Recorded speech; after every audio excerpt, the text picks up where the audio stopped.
Welcome to the Chill with Phil weekly podcast. Everything about e-commerce, digital marketing, growth hacking, strategies, and more. If you're passionate about these topics, you will definitely want to hang out with us the next hour. Now, here's your host, Phil Kyprianou.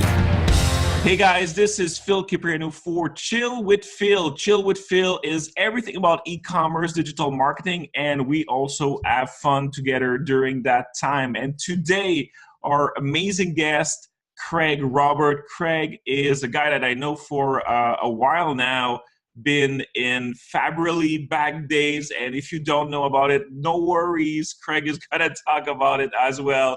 Teespring, and now a very new crazy venture. And the goal behind that and why I brought Craig is basically he is keen about new market, and that's one thing we're going to talk also, because there's so many crazy opportunities. And if people complain about how expensive is now doing ads online, and especially on Facebook, there's a bunch of new market out there that are basically untouched. And Craig, let's talk about first about you, and then let's talk about the opportunities out there.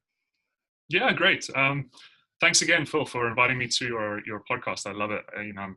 I follow what you're doing quite regularly, and absolutely love it. So yeah, good work. But a little bit about me. So as you said, I kind of got involved in the e-commerce game, specifically print on demand, back in 2013. With a company called Fabrily.com. I was kind of part of the early team there. That was a European sort of print-on-demand platform, so like your Teespring of Europe. And, we grew phenomenally, right? Like I think everybody who's been in the print-on-demand game remembers those 2013 to 2015 years, right? It was the gold rush. I did that for a year at Fabrily. We then got acquired by Teespring.com and launched Teespring Europe.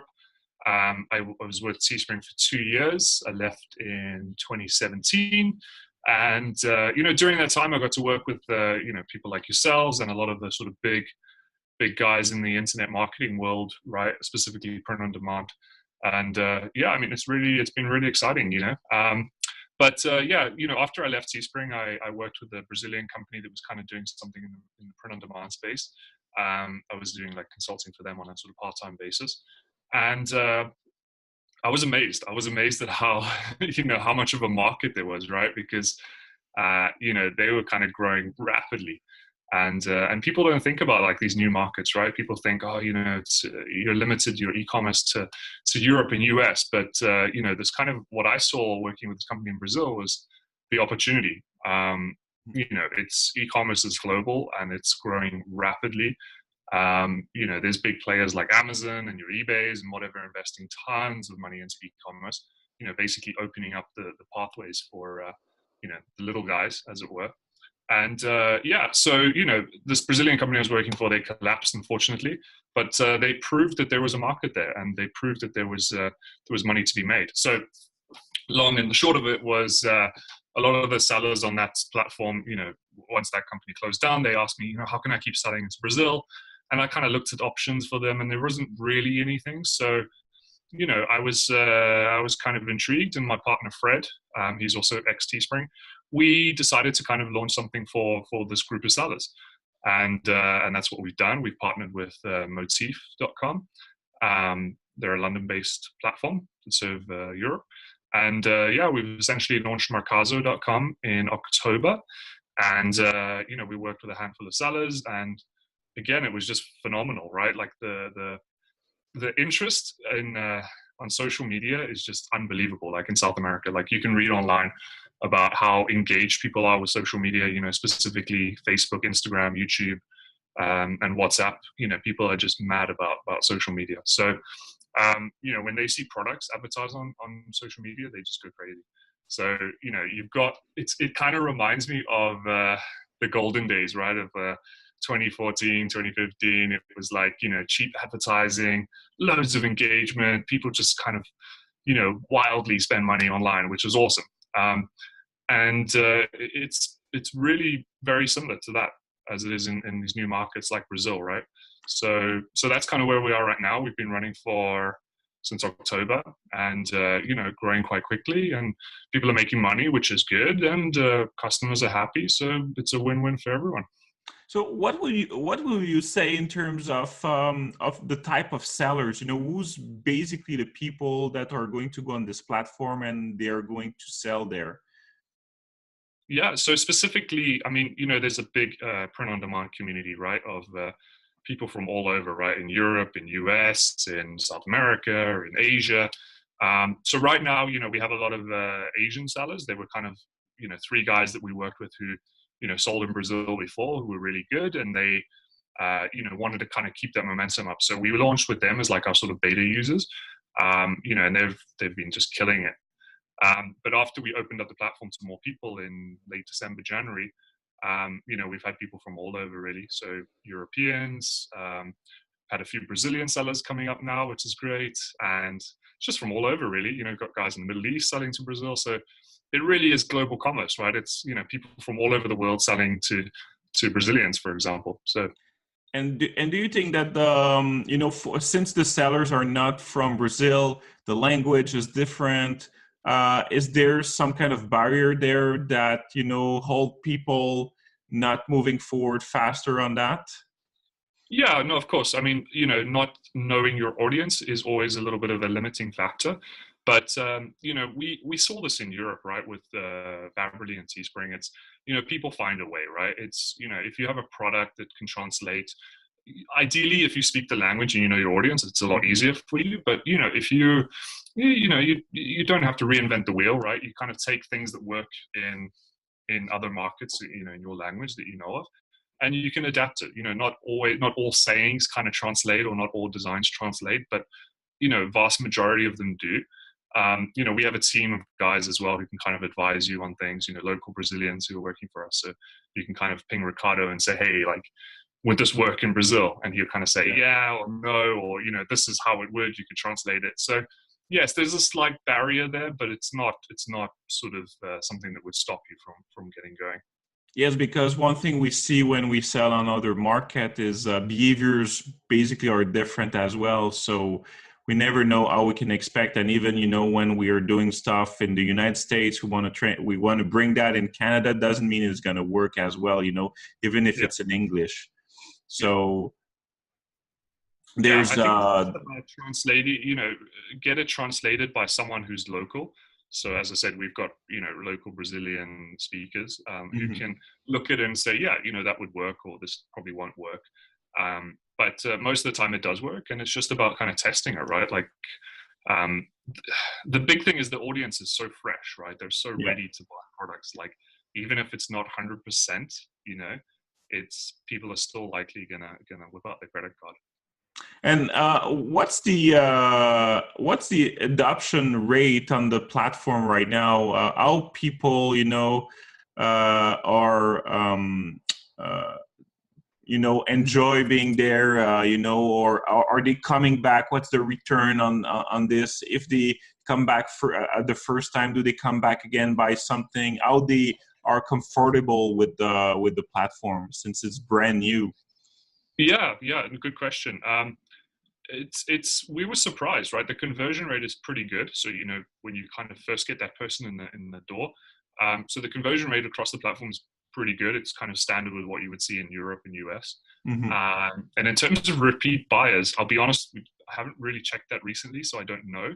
But just from the customer service messages that we get, I was kind of scrolling through the Facebook messages and stuff we get from buyers, and a lot of people like, I love the shirt, where can I buy more, And that's something we need to do more. We need to kind of have like a bit of a marketplace going where people can kind of come on and find new products again, because I was actually surprised by that. People get their shirts and they love it, and they're like, I want to buy one for my dad or my uncle or whatever it is. So it's it's still early days. As I said, we've only been up and running since October. So it's a bit too early to tell, but initial signs are pretty good, Cool. What was the the roadblocks basically that you went through? Because I mean, we tried to sell in Brazil on our side, and it was okay, but was very hard all the time. I think like people don't have like this notion of credit card or buying things, a bit like in India. I mean, you have to go through other routes to make people buy. Then after that, almost like cash on delivery and things like that. And I felt that in most South American countries, it's a bit like that. So how you've been able to go around this, basically? Yeah, definitely. It's a good question. So Brazil, like a lot of sort of new markets, there are barriers, right? But they're not insurmountable. In that, so the one is the payment providers, right? I know a lot of e-commerce sellers that are like, I want to sell into Brazil, and they plug in their Shopify store and they connect Stripe and off they go. But the reality is that in Brazil, only 20% of the population have credit cards that are internationally enabled, as in they would work on Stripe, for example, right? So that's on the payment provider. And then if you were doing that, you'd have to import products into Brazil unless you had a local, drop shipping fulfillment provider or whatever it is. But so how we've done it is we've partnered with local payment providers who are specialists in this notion. So they process payments for us, which means that we can accept, I think it's 95% of payments, in Brazil, which is credit cards, international and local domestic credit cards. Plus there's a thing called boletos, which is it's a fascinating payment method, actually. I'm really surprised we don't have something like this in Europe. But basically what it is you kind of go on and you say, yes, I want to buy this. And you place like an order, a pending order, right? And then you get this like receipt with a barcode, either on your phone or you can kind of print it. And then you go to the store and you hand over your cash, right?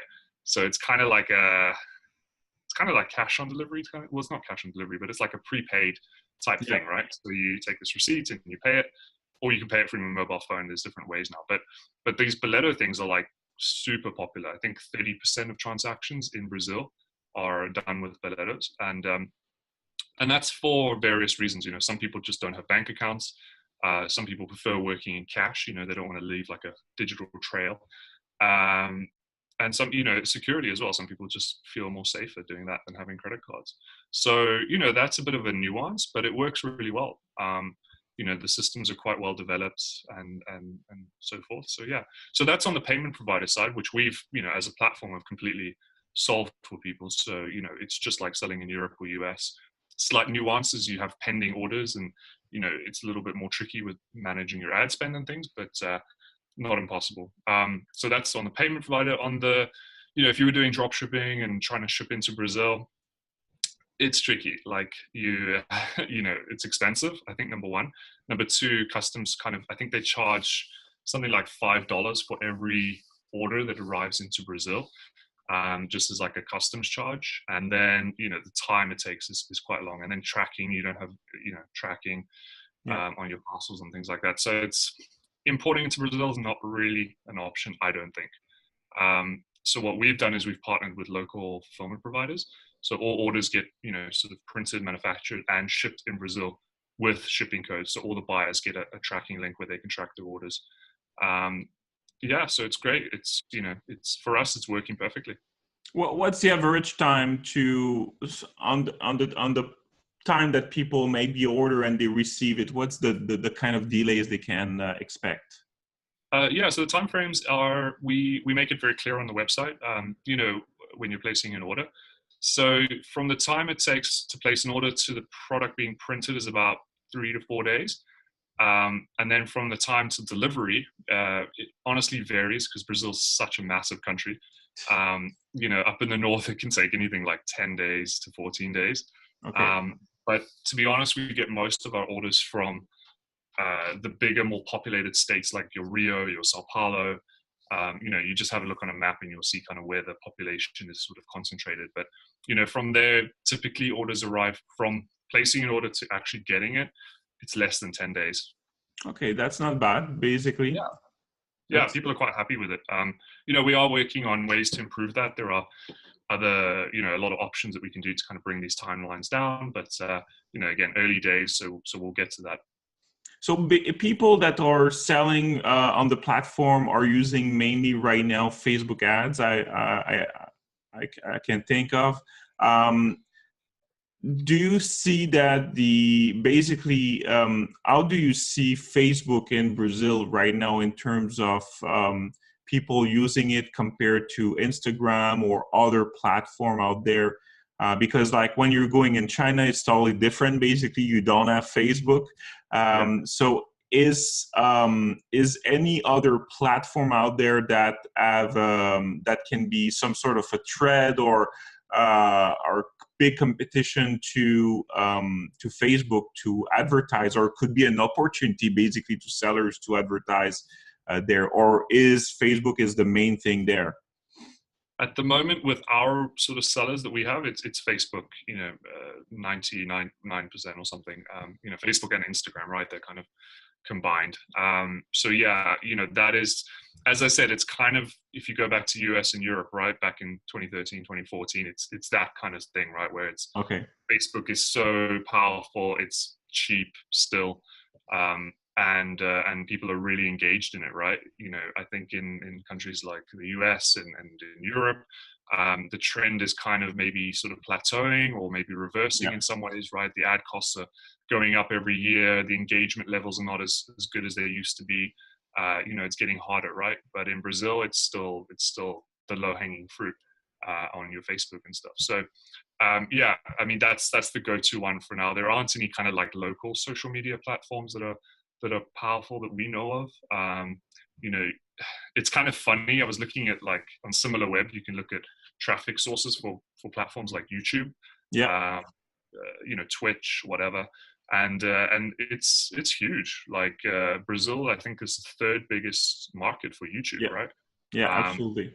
So if someone can figure out how to do YouTube ads and print on demand, could be huge. Crazy. I don't know. We haven't tested it yet, right? But these are all the opportunities that are kind of out there. So it really is like a ripe sort of market for anyone who wants to kind of come in, test, take advantage of it.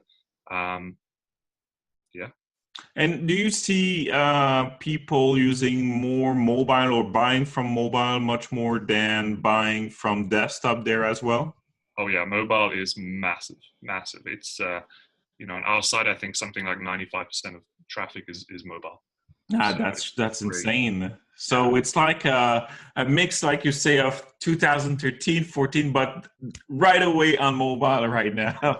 Exactly. It's really interesting to see people, I guess, just live on their phones there. But it's hyper engaged. Mobile is a key thing. So yeah, there's differences, but again, there are opportunities, right? I think. That's crazy. And what about the other market? Because like right now you've sold something for the Brazilian market, but what about Argentina, Chile, or what other markets out there that have a very good potential? Are you looking to enter these markets also later on?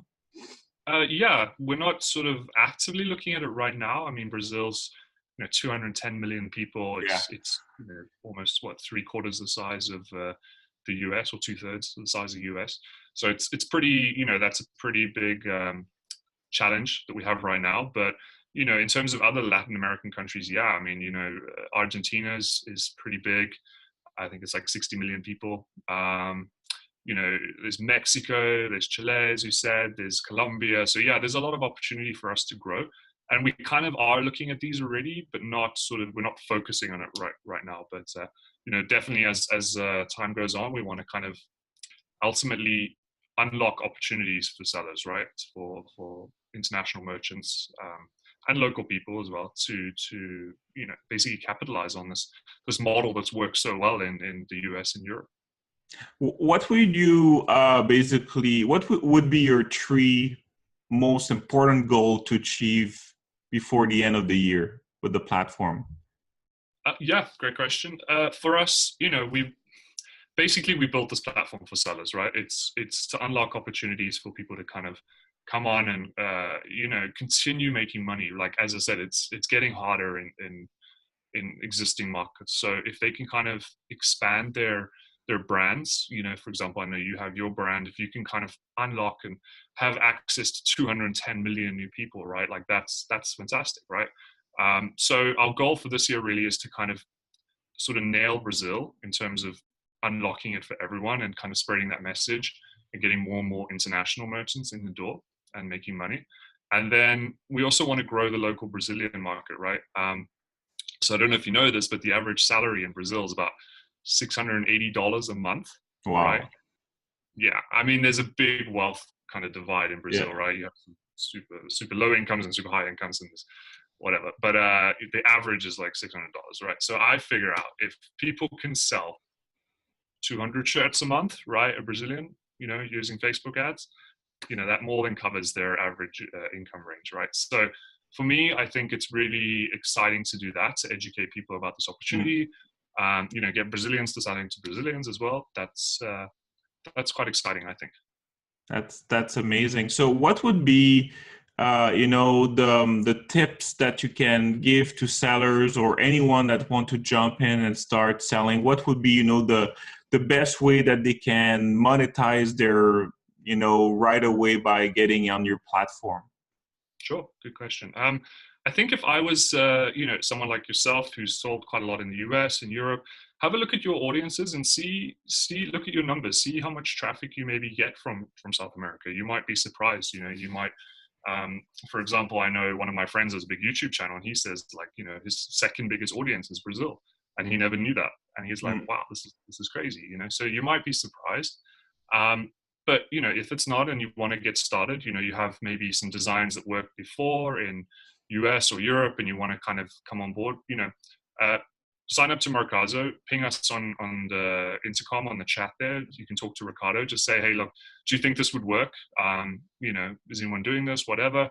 And just test, it's ultimately, that's the only way to learn, right? Is to kind of get up and run, test, ask us questions. We're more than happy to kind of support you and get you up and running. And avoid the pitfalls and things like that. But honestly, the barriers are so low right now. And there is a huge opportunity. So it's just about kind of getting started, make a good go of it, and and test, basically. Yeah, exactly. That's always the best thing to do, for sure. It's to get your hands dirty and see how it reacts, and what kind of stuff you're gonna get out from that. But that's already great in terms of opportunity there that you have to do that, and in an easy, fashionably manner, instead of trying to figure out things. You have already yourself and a bunch of your team that are expert there and knows what's going on. On the other side, what are you selling? Because we were talking about t-shirt, but it is mainly t-shirt right now, or do you have any other products? Yeah, at the moment, as I said, still early days. We just launched with t-shirts. So we're doing basic t-shirts, men's, women's, unisex, and some premium shirts and some kids clothing.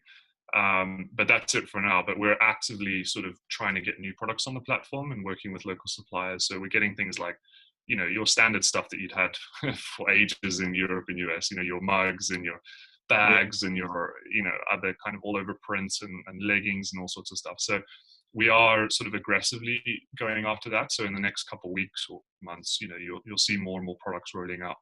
I think we're launching mugs even tomorrow, actually. So yeah, right now t-shirts, but lots more stuff coming very soon. That's amazing. And products are coming or are made in Brazil. Are printed in Brazil, but does the product itself are made there, or they're made elsewhere?